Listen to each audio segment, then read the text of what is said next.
RPG. Grenade. Whoa.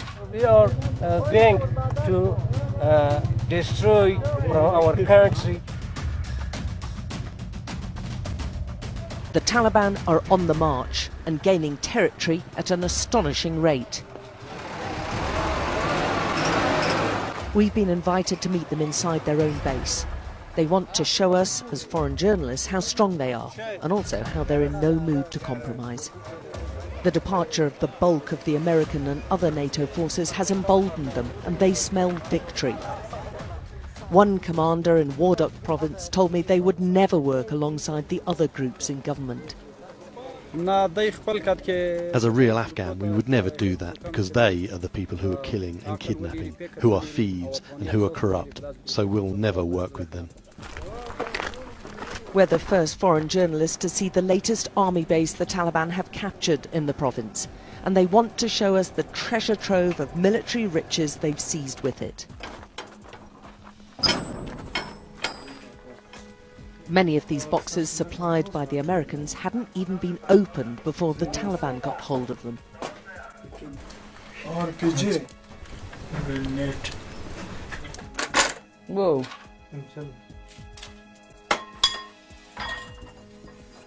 Can anyone believe that the Taliban wants peace when you've got all these weapons now?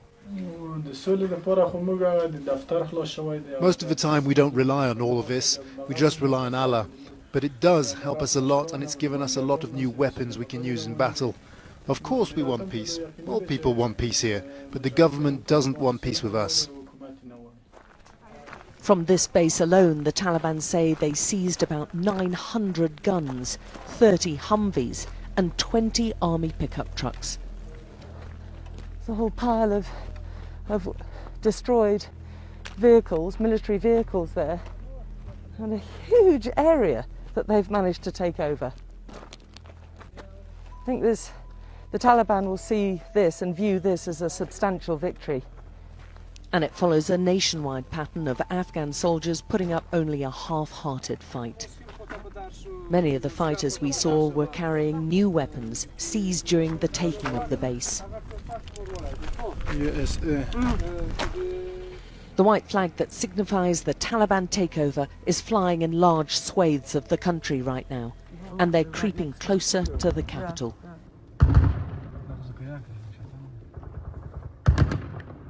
Our journey en route to the Taliban was halted. This is a crucial highway which the Taliban have been trying to get control of.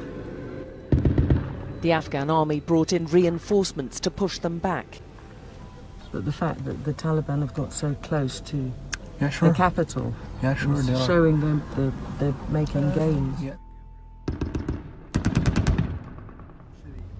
The Taliban are winning the propaganda war, able to plant and detonate roadside bombs with few reassurances from the government about how they're going to regain control. Instead, in Taliban-controlled areas, they blame the Afghan National Army for injuries and insecurity. We saw no women at all out in public, although the Taliban insist they've progressed and want their girls educated. Do you all welcome the Taliban being here? Tell me why. Because it's so much safer now. The Taliban have brought us security and peace, he says.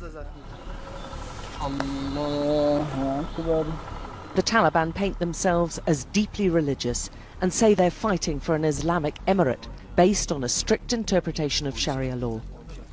Like so many others, this former prisoner jailed by the Americans immediately rejoined the fight on his release. The only thing that will persuade me to put down my gun is if there's Islamic law here, based entirely on Islam, and the government is run according to Islamic rules. The Taliban resurgence appears to have real momentum, and that's worrying for the Afghan government and its international allies, who are now watching all the military hardware they handed over ending up in the hands of the group they're meant to be used against. The government is seen as weak and deeply unpopular in areas, particularly where the Taliban have managed to take a hold. Can you work with any of them? They are nothing, anything. They are nothing. We are going to destroy from our country. They come, they bring bad situation for Afghanistan, for our people, for our civil lives, for our country, for our schools, for our hospitals, everything. They destroyed. And this while peace talks are meant to be ongoing. And all the while the Taliban seem to be growing stronger, and that will surely lessen their desire to do any deals.